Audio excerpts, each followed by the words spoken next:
hadirat rahimakumullah, di acara-acara maulid sering kita baca atau sering kita dengar ayat laqad ja'akum rasulun min anfusikum azizun 'alaihi ma 'anittum harisun 'alaikum bil mu'minina raufur rahim.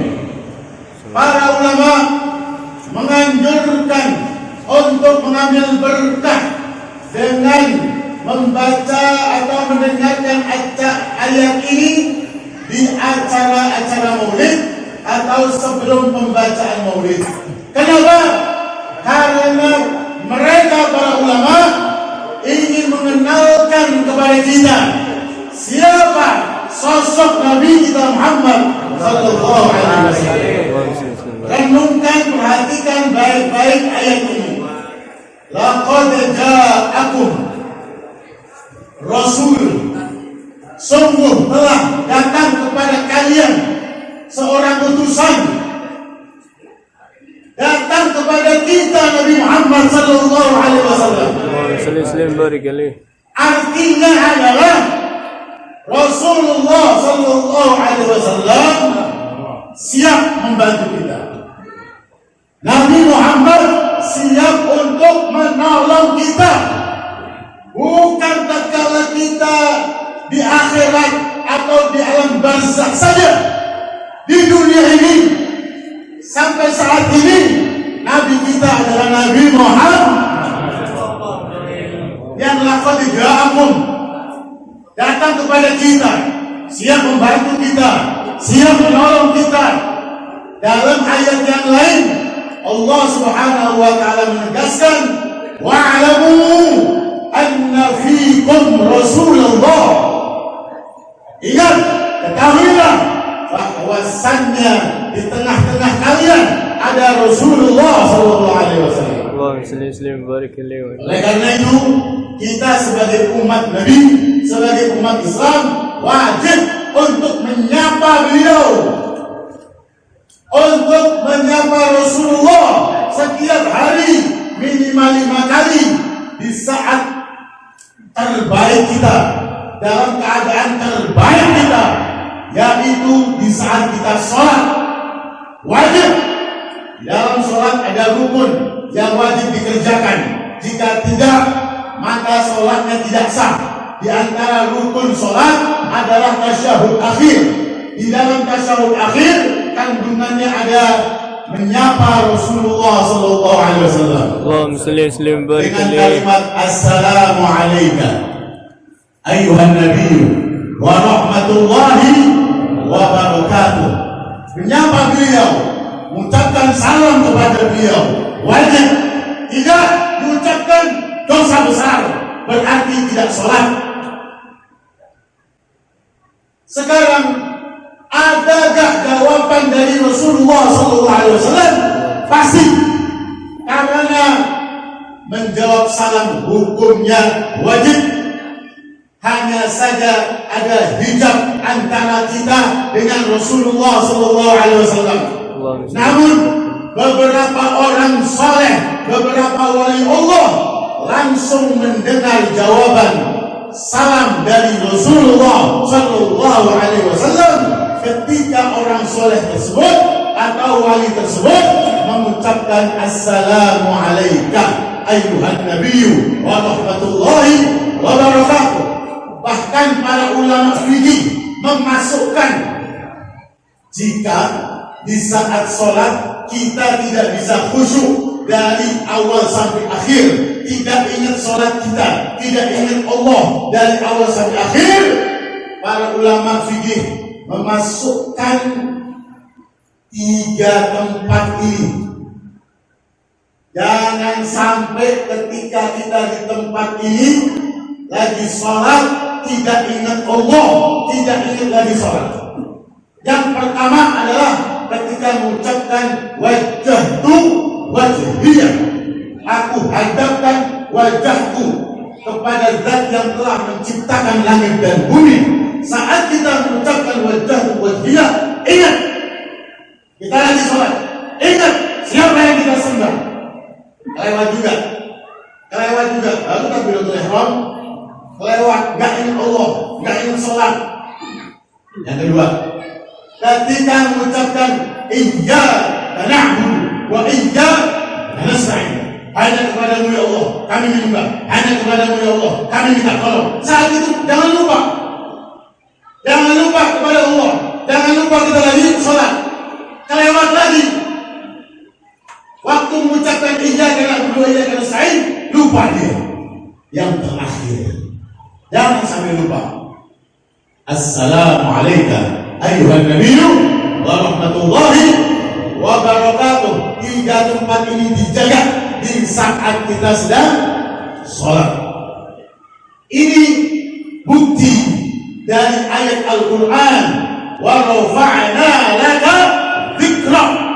Tidaklah disebut aku, kata Allah Subhanahu wa ta'ala, kecuali disebut kekasihku Nabi Muhammad sallallahu alaihi wasallam. Di saat sholat pun satu-satunya manusia yang boleh kita ajak bicara adalah Nabi Muhammad sallallahu alaihi wasallam. Inilah bukti laqad ja'akum rasul. Nabi ada di tengah-tengah kita, siap membantu kita. Dan Allah menekankan lagi, biar kita yakin sama Nabi kita Muhammad. Nabi ada di tengah-tengah kita, beliau itu min anfusikum. Dalam beberapa tafsir, min anfusikum maknanya adalah kalian benar-benar mengenal Muhammad bin Abdullah bin Abdul Muttalib itu siapa. Kalian kenal benar, baik saat beliau masih hidup atau apalagi setelah beliau wafat. Dikenal di seluruh dunia. Di saat beliau hidup, ketika Rasulullah SAW mendapatkan wahyu yang pertama di Gua Hira, wahyu Iqra, beliau merasa khawatir, beliau merasa takut, lagi sendirian, lagi khalwat, lagi uzlah, lagi semedi dengan tafakur. Tiba-tiba ada orang datang. Nabi takut, orang itu makhluk halus, jin yang ingin mengganggu Rasulullah SAW. Setelah menerima itu ayat-ayat Al-Quran, beliau pulang ke rumahnya. Padahal sebelumnya beliau 1 bulan di sana, kadang 10 hari di sana. Beliau langsung pulang. Beliau curhat kepada istrinya Siti Khadijah. Beliau merasa khawatir. Beliau mengadu kepada Siti Khadijah, inni la khashitu ala nafsi. Aku khawatir diriku ini ada apa-apa, ada yang mau mengerjai aku, ada yang mau mencelakakan aku dari makhluk-makhluk halus. Lihat jawaban Siti Khadijah istrinya, Allah, wallahi ma yuhzikallahu abada. Demi Allah, Allah Subhanahu wa ta'ala tidak akan mencelakakanmu lewat makhluk-makhluk, apa itu makhluk halus atau yang lainnya. Kenapa? Innaka latasilur rahim wa tahmilul kal wa taksibul ma'dum wa tuqrid dhaif wa tu'inu 'ala nawaibil haq. Karena engkau yang pertama rajin silaturahim, baik sama semua orang. Yang kedua, tahmilul kal, engkau menanggung beban hidup orang lain. Yang ketiga, wa taksibul ma'dum, orang yang enggak punya kamu kasih. Yang keempat, wa tuqrid dhaif, engkau menjamu kamu, suka dengan kamu. Yang kelima, wa tu'inu 'ala nawaibil haq, ada orang tertimpa musibah, engkau lekas bantu dia. 5 sifat ini sudah terkenal pada diri Muhammad SAW. 5 sifat ini semuanya baik sama orang, semuanya sosial, namun dari silaturahim, menanggung beban hidup orang lain yang susah. Di antaranya Zaid bin Harisah ditanggung di rumahnya. Ali bin Abi Thalib, pamannya miskin Abu Thalib, ditanggung oleh Rasulullah SAW. Yang nggak punya dikasih sama Nabi Muhammad SAW dari harta istrinya Siti Khadijah. Kemudian suka jamu tamu, dan ada orang tertimpa musibah langsung dibantu oleh Rasulullah SAW. Beliau sudah terkenal baik sebelum jadi Nabi. Kemudian bukti yang kedua, 3 tahun setelah beliau dakwah sembunyi-sembunyi, Allah perintahkan, fasda' bima tu'mar wa a'lid 'anil musyrikin. Wahai Muhammad, dakwah secara terang-terangan. Kalau orang-orang kafir mengganggu kamu, biarin, jangan diurusin. Belum ada perintah untuk memeranginya. Bayangkan, 10 tahun Nabi sabar, disakiti, dihina, diludahi, diancam dibunuh, diinjek lehernya, dicekik Rasulullah SAW saat sholat. Tidak membalas, belum ada izin untuk membalas. Izin membalas setelah hijrah Madinah. 3 tahun setelah dakwah sembunyi-sembunyi, Nabi diperintahkan untuk terang-terangan berdakwah. Nabi taat sama Allah Tuhannya. Naik ke Bukit Safa, dipanggil semua itu orang Mekah. Dipanggil sama Rasulullah SAW orang-orang Mekah. Siapa yang panggil? Siapa yang manggil? Yang manggil Muhammad bin Abdullah, yang terkenal, jujur, dapat dipercaya, baik sama semua orang. Yang manggil orang baik, orang kaya, orang dermawan. Rumah, RW berapa ini? 13. Mau bagi-bagi sembako, datang semua enggak? Datang semua. Yang manggil, yang ngumumin tukang bohong, raja bohong. Mau bagi sembako, datang enggak? Enggak. Yang manggil Nabi Muhammad, jujur, enggak pernah bohong, baik sama orang. Semua datang. Bahkan yang enggak bisa datang, ngutus orang. Kamu datang, wakilin saya. Dengerin tuh Muhammad ngomong apa. Atau pengen bantu apaan? Dengerin. Setelah kumpul semuanya, Rasulullah katakan, ya ahli Makkah, ara'aytum law anna al-khayla bil wadi tughiru 'alaykum akuntum musaddiqina. Hai orang-orang Makkah, bagaimana menurut kalian? Law akhbartukum, kalau aku kasih tahu kalian bahwasanya pasukan budak, pasukan perang di belakang bukit ini, saya lihat akan menyerang kalian. Apakah kalian percaya padaku? Mereka semuanya mengatakan, na'am, ma jarrabna 'alaika kadziba.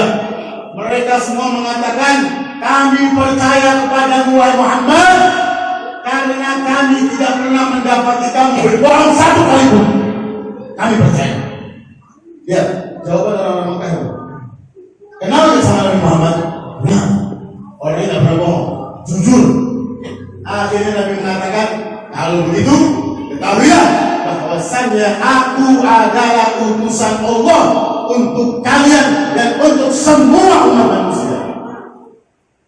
Ini bukti Nabi Muhammad bin Anfusikum, dikenal kalian semuanya. Apalagi setelah beliau wafat, makin sempurna beliau, makin sempurna ajarannya. Seluruh dunia mengenal Nabi Muhammad. Bahkan orang kafir nyusun buku 100 tokoh dunia yang berpengaruh. Nomor 1 itu Muhammad. Nomor 1 Muhammad, bukan Mahatma Gandhi, bukan, atau bukan tokoh-tokoh yang lain. Nomor 1 adalah Muhammad. Karena tidak ada yang bisa mencari aib satupun pada Nabi Muhammad SAW. Ajarannya nggak ada kesalahan sama sekali. Kalau kita sudah paham ini, kalau kita sudah yakin ini, nabimu itu ada di tengah-tengah kamu, dan nabimu itu sangat baik, dan engkau benar-benar kenal nabimu, maka Allah umumkan kepada kita. Terima kasih sudah menonton. Dukung terus channel Go3 dengan like, comment, dan subscribe.